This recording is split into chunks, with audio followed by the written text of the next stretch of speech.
Everyday এলিগেন্সে সবাইকে স্বাগত জানাচ্ছি। আজকে নিয়ে চলে এসেছি বাড়িতে খুব সহজে আমসত্ব বানানোর রেসিপি।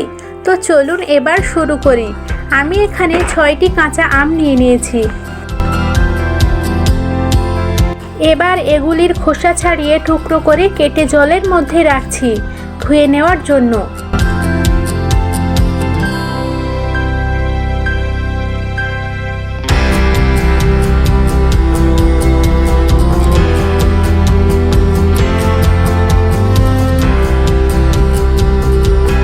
টুকরোগুলিকে ধুয়ে একটি পাত্রে তুলে নিয়েছি।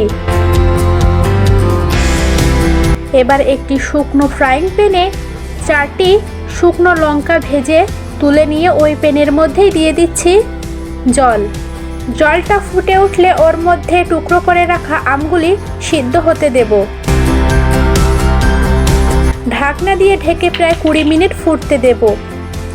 অন্যদিকে ভেজে রাখা শুকনো লঙ্কাগুলিকে শিলে গুঁড়ো করে একটি পাত্রে তুলে নিলাম।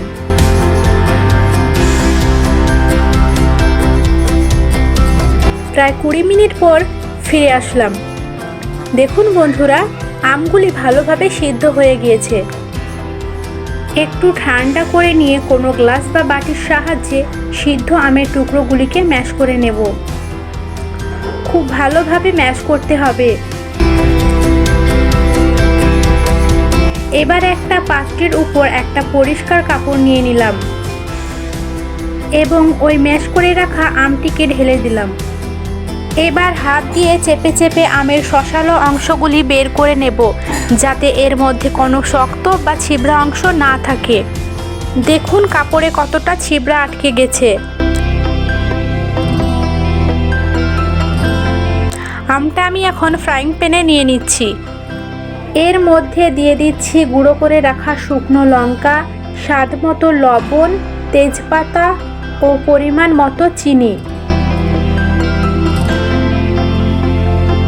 এবার সবগুলি উপকরণ ভালো করে মিশিয়ে দিতে হবে।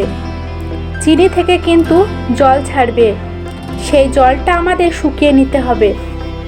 এখন নাড়তে হবে যাতে ধরে না যায়।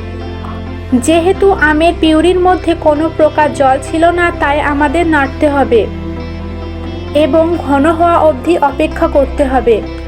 যখন চিনিটা গলে যাবে তখন টেস্ট করে দেখতে হবে সব ঠিক আছে কিনা।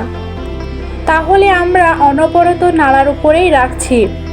চুলার আঁচটা মিডিয়ামই আছে। আমসত্ত্বটি নাড়তে নাড়তে যখন ঘন হয়ে আসবে তখন বোঝা যাবে যে হয়ে গিয়েছে।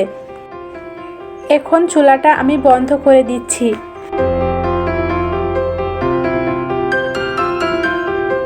আমি যেটার মধ্যে ঢালবো সেটার মধ্যে হালকা সরিষার তেল দিয়ে দিচ্ছি। এবার তেলটা ভালো করে হাত দিয়ে মাখিয়ে নিচ্ছি। টক জাতীয় জিনিস স্টিল বা কাচের মধ্যে দেওয়াই ভালো।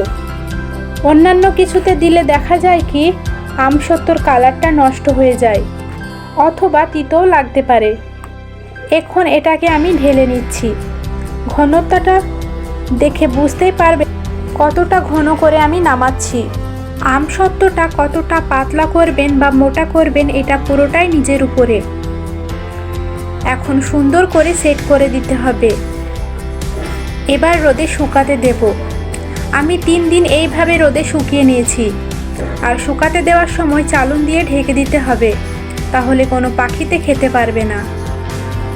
এখন এটাকে পছন্দ আকারে কেটে নিলেই তৈরি হয়ে যাবে কাঁচা আমের টকঝাল মিষ্টি স্বাদের আমসত্ত্ব। এভাবে রোল করেও রাখা যেতে পারে।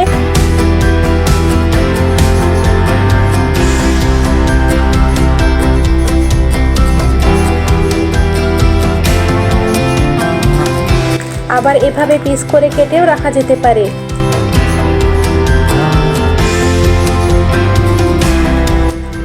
আবার যদি মনে করেন এই রকম লম্বা আকারে রাখবেন তাও রাখতে পারেন। তাহলে এই ছিল আমার আজকের খুব সহজভাবে খুবই মজাদার আমসত্ত্ব রেসিপি। রেসিপিটি ভালো লাগলে অবশ্যই একটা লাইক দেবেন, শেয়ার করবেন এবং আমার চ্যানেলটিকে সাবস্ক্রাইব করবেন। এখানেই বিদায় নিচ্ছি। সবাই ভালো থাকুন, সুস্থ থাকুন।